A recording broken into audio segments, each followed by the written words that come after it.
Hi, my name is Purnananda Guptasarma, and I'm a professor at the Indian Institute of Science, Education and Research in Mohali. And this short podcast is something that is intended to get people excited about science. I'd like to begin by telling you a very short story. So, this is the story of how one of the fruits of science that we're all aware of, something called magnetic resonance imaging, actually came to be. And if you want to check out the veracity of what I'm telling you here, you can go looking for a short YouTube video from Neil deGrasse Tyson, which essentially also says the same thing. So MRI, or magnetic resonance imaging, actually began with an astronomer, a radio astronomer, scratching his head about something that was happening in the sky. He was looking at a cloud of hydrogen, an interstellar cloud of hydrogen that was surrounded by stellar sources that were radiating magnetic fields and also radio waves.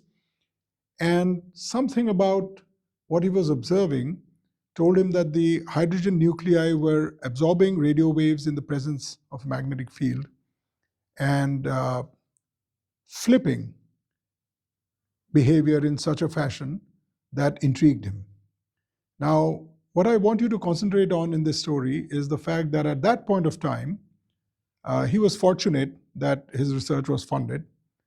But if the country in which he was working happened to be on hard times, it's very likely that the government or somebody else would give him a hard slap across the face and say, hey, there are enough problems to worry about here, than for us to waste money on you scratching your head about something that is happening, hundreds of light years away in some interstellar gas cloud. And this is typically how society reacts to all fundamental curiosity-driven research. But go further along that story, and what happened was that this astronomer, who suddenly realized that hydrogen nuclei were absorbing radio waves in the presence of a magnetic field, got hold of a friend of his who could build a small instrument to check out whether what was happening in space also would happen on Earth. And this was the first instrument for doing what is called nuclear magnetic resonance spectroscopy. And they varied the radio waves in frequency, and they varied the magnetic field in field strength. And they found that there was a sweet spot at which hydrogen nuclei would appear to absorb radio waves and flip the spin of the hydrogen nucleus. This then, down the line, turned into nuclear magnetic resonance spectroscopy, which produced very interesting fruits for chemistry and then eventually for biochemistry. And around a time when X-ray and its use in medicine got combined with computers and with the concept of tomography that came in from mathematics, gave rise to something called computer-aided tomography, or CAT, or which we call CT nowadays. And this concept of tomography, which is the slicing of a three-dimensional object in terms of observations into two-dimensional slices, when this got married with the concept of nuclear magnetic resonance involving hydrogen nuclei, that gave birth to the concept of magnetic resonance imaging. And nobody would deny today that MRI is of great use to mankind. The point that I'm making here is, at that point when that astronomer was scratching his head about what was happening in the sky, how many people would be ready to fund his research if they did not know that 60, 70 years down the line, all of that research would eventually give rise to these very interesting and sophisticated MRI machines that are indispensable to doctors and to medicine today. So if I were to ask you, Do you think that guy should have been funded? In hindsight, and hindsight is always 20/20, you would say, well, of course. But what if you didn't know that his work would one day lead to MRI? This is the point that I want to make. So there are hundreds of thousands, if not millions, of new discoveries that are being made by curiosity-driven scientists all the time. And it's not necessary that the discoveries then get converted from their fundamental aspects into applied aspects. It's not necessary that those applied aspects are turned into engineering principles or into technology or into products today or in a decade or in 20 years' time.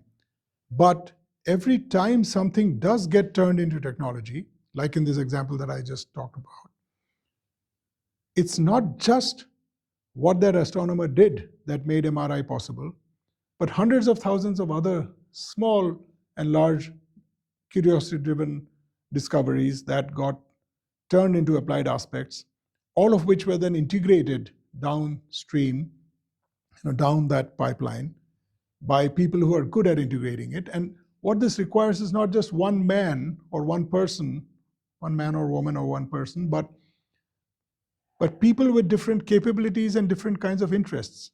So there are people who just follow their curiosity and discover new things.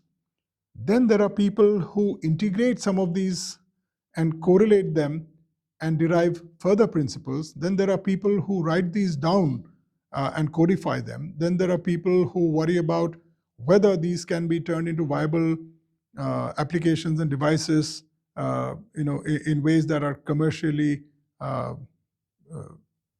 possible, feasible. And you need a whole village of people with different capabilities and interests to take those fundamental discoveries down into products and applications when, for each of them, their time has come. And in the meanwhile, what you need is to build up a compendium of human knowledge that serves as a large library from which people can draw inspirations, people can take insights or create inventions based on one primary discovery or principle and a whole lot of secondary or tertiary things that have been discovered and are lying around. And it's possible that if even one of them was missing, then the final product would not be possible. So just as with what people now understand in relation to startups, where everybody agrees that only if you have 100,000 startups, will maybe 10,000 of them actually produce something, and maybe 1,000 of them go to market, and 100 of them survive, and 10 become successful, and maybe one becomes a unicorn. So if you did not have those 100,000, you wouldn't have that one at the end, right? And of course, that one that's there at the end would only survive for a few years, and then another one would replace it. But that other one would also need 100,000 things, behind it. Perhaps some of them would overlap with some of the other sets of 100,000 that produce one. And so if you focus only on what comes out of the pipeline and you choke the mouth of that pipeline, then pretty soon the pipeline dries up and then nothing flows out. You can keep the tap open and wait forever and nothing flows out. So just as happens with startups, the same is the case with science and its relationship to engineering and technology and products, which come through to society. If society does not broadly support fundamental curiosity-driven research, then when there is no fundamental research or not enough fundamental research happening, there'll be not enough applied research happening, and therefore there'll be not enough incremental advancement of engineering or new fields of engineering, and consequently there'll be fewer and fewer technologies down the pipeline and fewer products. And I think some people have begun to understand this. I heard recently that Jensen Huang of NVIDIA recently said that if he were to go back to college today, then what he would study would be fundamental physics, chemistry, maths, and biology, and not computer science or information technology or any of the rest, because those things have already extracted as many fruits of whatever we have already discovered as are possible.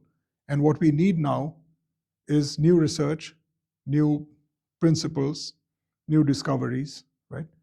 And now the question is, who will fund this? So it is actually foolish to expect government to fund it beyond a point, especially when the world is upon hard times, because governments look for immediate societal impact, because governments are run by elected people, and elected people have these time cycles of 5 years or 3 years. And so they have to worry about what the electorate thinks and wants. And if the electorate does not want money to be spent on doing science, the government will not spend money on the doing of science, or it'll do so by way of lip service, and not to a sufficient extent to take the country along. So if government does not do it because government is only worried about immediate societal impact, then will industry do it? Well, industry also has something knocking at its doors all the time, and that is the immediacy of the profit motive. So if industry doesn't see something producing a profit in 2-3 years or 5 years, and some of the long-sighted industries might invest in things that will produce something in 10 years, the thing is still, it's still important to understand that industry might realize that something will come at the end of 10 years, but it has to have enough insight to understand that what it's funding now will produce something at the end of 10 years. And it's very difficult to expect industry to do that with curiosity-driven research, where a bunch of smart people are just allowed to pursue their curiosities and told, okay, just explore the unknown and see what you can come up with, and expect that if you fund maybe 10 of them, one of them will come out with something that is very interesting. Maybe one or two others will come out with something that is half interesting, and so on. So if you don't do that, then at the end of the day, government will also have nothing new to deal with, and nor will industry, because the pipeline will dry up. So who is ideally poised to fund curiosity-driven research in the modern era? I think it's philanthropists who have benefited from selling the products of science and technology. So people who've made billions of dollars and who don't know what to do with those billions because they can't take it with them to the grave or past the grave anyway. So people who realize that if they have gotten something, okay, maybe partly because of their own industry and their hard work, but also because circumstances were fortuitous. People who've made a lot of money from the fruits of science and technology can plow some of it back into fundamental research, and perhaps a few such philanthropists could come together and create a platform, and some platforms are already there now in the world, but not enough, where fundamental researchers can apply for grants just to pursue their curiosities, and such work gets funded, so that there's some such work on the boil at all times, all around the world. Now, all this is very good, but how is all this relevant to India? Well, to keep stuff working, you need people who understand how that stuff works. And the more sophisticated things become, the more important it is to have people who understand how that stuff works, and these people have to have training in science and technology. And such people are now very rapidly disappearing, because job trends follow market fashions, and the rate at which things are changing nowadays is so high that if you take your eye off the ball in respect of one area of human endeavor and focus on something else for 5 years, by the time you come back, that thing that you took your attention away from is no longer there, or has to be built up from scratch because it has just died of neglect. Currently in India, I feel that if you talk to anyone in society at large, there's practically no understanding of or no appreciation of the need to study science.